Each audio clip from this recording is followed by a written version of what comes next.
Hey everybody, this is Pooka, bringing you the round 2 match from the 2012 Top Gun Invitational between U.S. National Champion John Roberts II on the left and 2010 World Champion Yuta Komatsuda on the right.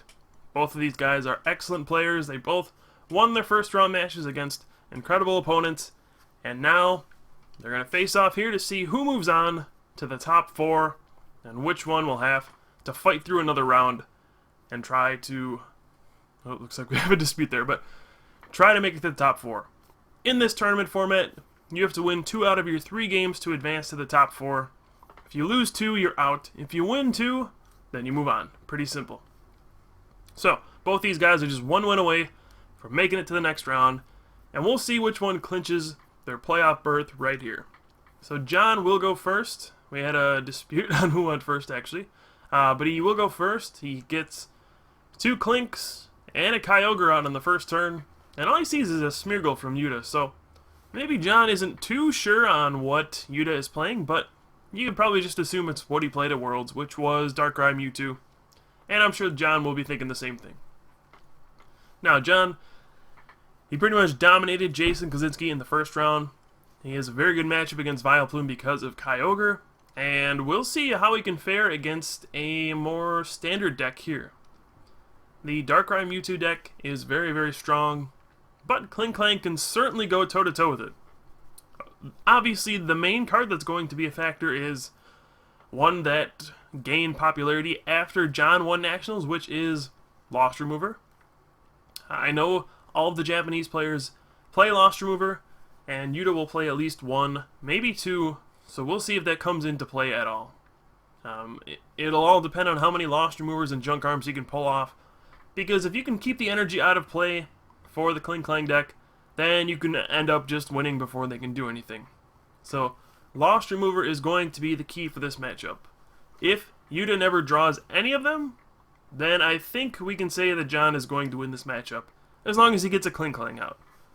A lot of things can go right or wrong for both players, and right off the bat, turn 1, Lost Remover, and that's not a good feeling if you're John.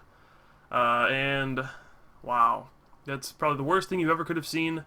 Yuta will use Portrait and sees, well, a whole lot of nothing, honestly. Random Receiver, no Supporter. Not a terrible hand from John, but not a great one either. And he top decks an N, so that's not so bad. So John does get his Darkrai into play. Also, Yuta did not attach an energy on the first turn. That's a fairly big deal. See if that comes into play at all. We'll see if John uses that communication this turn. He's going to put an Eviolite on the active Groudon. Now, Groudon EX is very good against the Darkrai Mewtwo deck because nothing really deals with it well. Of course, Darkrai, weak to fighting, and when you have the Eviolite on Groudon, he does only 70 with Night Sphere. And, I mean, even Tromp can set up big knockouts. Giant Claw is the big one, of course, but Groudon in general is going to be a monster, especially with Max Potion involved. Now we'll see if John gets any sort of a better hand here. Looks like he gets a Catcher and some other stuff. He might consider using the Catcher to bring out the Mewtwo, so Yuta isn't able to use Portrait, but if he doesn't have any supporters, he probably doesn't care about Portrait. Looks like he has an Oak's New Theory, though. So if I'm John, I'm definitely taking that into consideration, maybe using the Catcher, but he decides not to. And he's going to give Yuta a free Portrait this turn. Interesting that he decided to hold on to the Catcher. He might not play too many of them. It is a Stage 2 deck where you already have to run like 4 Eviolite, a bunch of Max Potions, and all that stuff. So maybe he just wants to hold on to them for later. But for now, it looks like Yuta's going to have quite an advantage. He will be able to Portrait, and there is that Oak's New Theory. He's going to use that, and I don't think Yuta will be able to Night Spear this turn. It's not really going to be an issue. But he's going to get set up a little bit. And we'll see if John can get set up himself. He really needs to get a Klinklang out soon. He needs to get those special energy on board. He's got a basic metal out there right now. He just wanted an energy out there that couldn't get Lost Removered. But from here, he's going to need stuff like Rainbows and Prisms to try to take this game. Again, I don't know how many Lost Removers Yuta does play. If it's only 1, then he's going to want to conserve all of his Junk Arms to use Lost Remover. But he's going to use a Junk Arm right here, actually, for a Dark Patch. So he's going to power up that Darkrai and play an N as well. So this could be a very strong turn for him. I don't believe he's played a supporter yet, so he just used Portrait to get John's. And we could see a Night Spear this turn, believe it or not. I didn't think it would be possible, but we actually could, depending on what happens. And if that's the case, then using Junk Arms for that is certainly not a bad plan. He has attached the DC this turn, though. So in order to pull this off, he would need like another Junk Arm for a Dark Patch, and then a way to get the energy on the Smeargle. He does not play Switch or Sky Arrow Bridge, so that won't be an option at all. He needs to get an energy on the Smeargle to retreat it, and wow, he is going all in on this. He's going to Junk Arm for the Dark Patch again, and Shaman and energy up to the Smeargle, so he realizes, alright, if Klinklang sets up completely, I don't think I beat this deck. So I just need to be on the offensive as quickly as possible. I don't care how many resources I'm going to burn. I'm just going to go ahead and start Night Spearing, and I'm going to try to take out your Klinklangs while I can. And he goes for a Tropical Tidal Wave, and oh, Tails. And John is like, whew, thank the Lord. That would have turned Night Spear from a 3-hit knockout to a 2-hit knockout, because the Eviolite prevents 20 damage. So that was a big flip, and it's actually going to hurt Yuta quite a bit, not having the Eviolite on his Darkrai. But the advantage gained from discarding John's Eviolite is much, much bigger. So Tropical Tidal Wave, definitely a risky card, but it could pay off. This time, it just didn't. So where does John go from here? He's going for a random receiver. He already has the Oak's New Theory in his hand, so I'm not sure why he's playing this. Maybe just so he can Junk Arm later for it. We're just going to see he's going to cycle through a lot of cards, revealing most of his deck here. And we'll see, does he get... Alright, he gets a supporter. And what is he going to do from here? Which supporter is he going to use? Let's see. Does he attach the Rainbow as well? He actually uses another random receiver, which is an interesting decision. And actually, I'm mistaken. Sorry, I paused there for a second because I realized that Yuta played an N the previous turn, so John doesn't have the same hand. But looks like John is using another random receiver. I'm not sure why he would do that when he already has one in his hand ready to use. Usually, you do want those in your deck. You want one in the discard pile just so you can Junk Arm for it, but you do want those in your deck. But maybe there's something I'm not thinking about right now. It's a lot different when you're in the game. So he's going to go ahead and play the Oak's New Theory. Just shuffle in and draw 6. Maybe he just wants to save ends for later on in the game. Just get the Oak's New Theories out of the way now. He anticipates being behind in the game early on, and then eventually coming back. But let's see, it looks like John drew a horrible hand. And this is a dangerous situation for John Roberts, because unless he can evolve, okay, he can at least evolve his Klink. If he could not evolve into Klinklang, or if he couldn't evolve any Pokemon at all, it would have just been a simple Catcher on the Klang, and then Night Spear to knock out both the Klang and the Klink. And this game was just pretty much over at that point.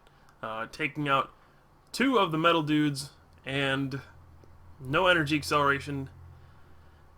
I don't know what John would have done if that happened. So, good for him that he at least got something going here. But his hand is really, really bad. I don't know how he can recover from this unless he starts to top deck something. He needs a Klinklang immediately. But even so, the situation is pretty poor if Yuta can get a catcher this turn. He does play an energy switch to move it off of Smeargle up to Mewtwo, so you can retreat this turn. You can see the deck is kind of clunky when you don't run Switch and Sky Arrow.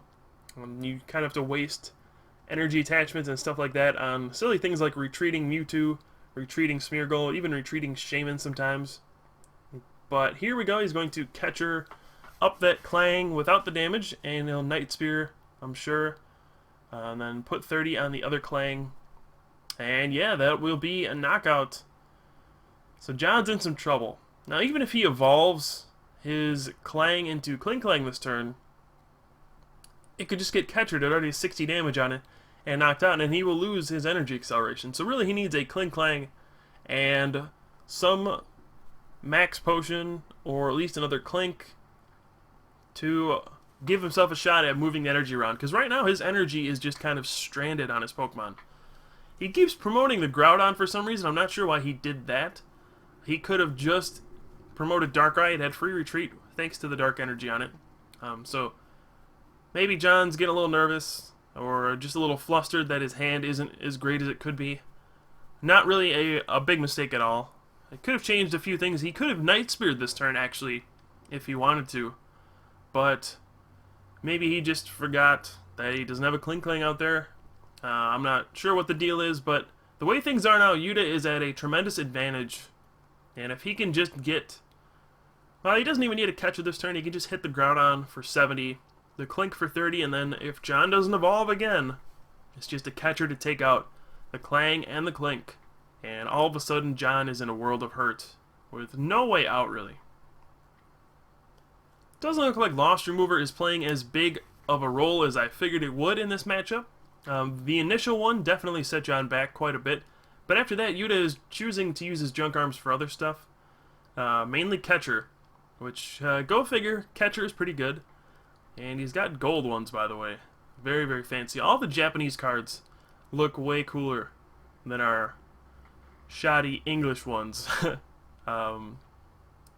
So everything is going Yuta's way right now. He's got the 2-prize lead. He's got complete board control. John does not have a Klinklang. He does not have a supporter. He has nothing in hand. You can just see he's a little frustrated. Nothing is going his way, and he doesn't know what's going on. He's trying to see how many cards Yuta has in his hand, and what is John going to do? He does not have any options at all here. I mean, he could Smash Turn for 30, and when that is your best option this late in the game, you really don't have much going for you. He does not have any evolutions out. He has the Revive in his hand. Looks like he's going to retreat to his Darkrai. I'm not sure what he's doing there.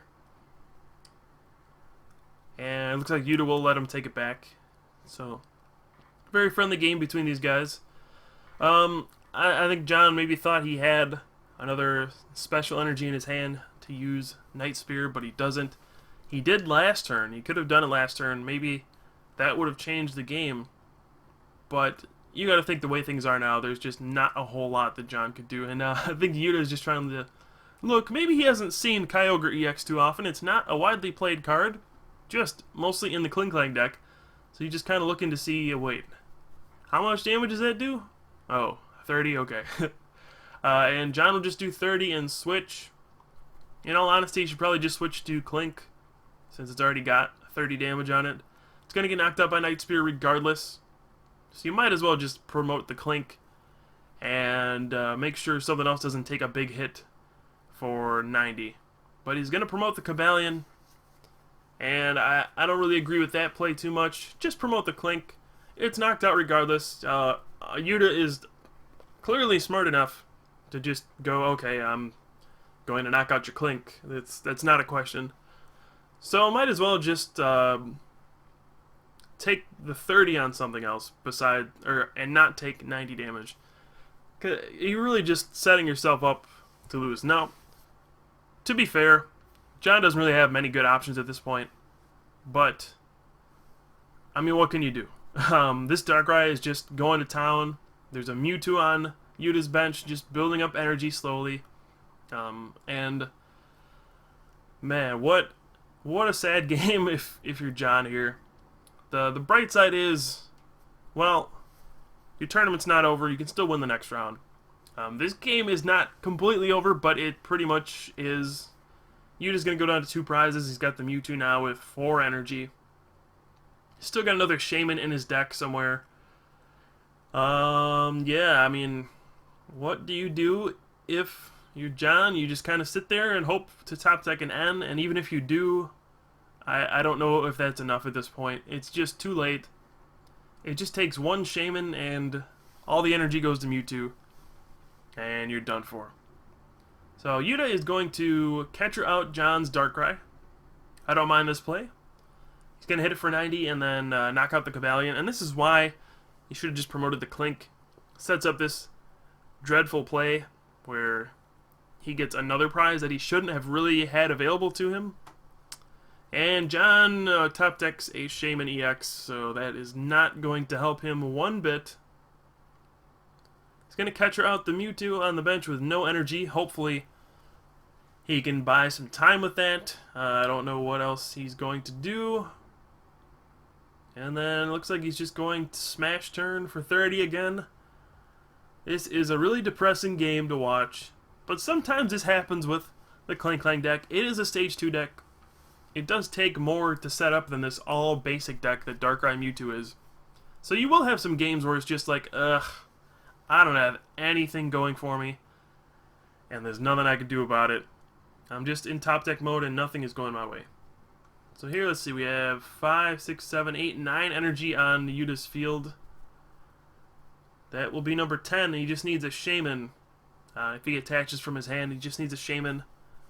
And he's going for a Juniper. He could have attached that, but he might just want to have it in there for Dark Patch. Probably assumes he'll just draw another energy anyway. And there's a Dark Patch.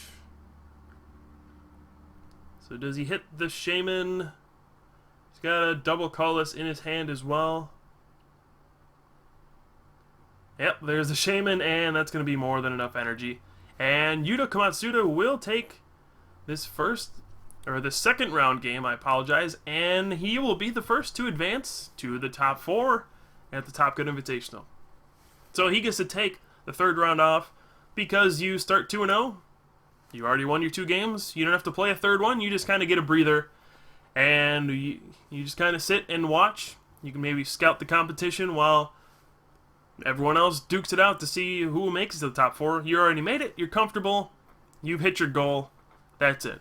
Now, John, he's going to have to win the next one. Otherwise, he's going to be out. So he's got a lot of pressure on the next match. But Yuta will win this one. Congratulations to him. He'll be in the top 4. We'll see what happens to John. Thanks, guys, for watching. That wasn't too exciting of a game, but that is Pokemon sometimes. You don't always draw the cards you need. So I've been Pooka from the Top Cut. Thanks for watching the Top Gun Invitational. We'll have more rounds up soon. Stay tuned.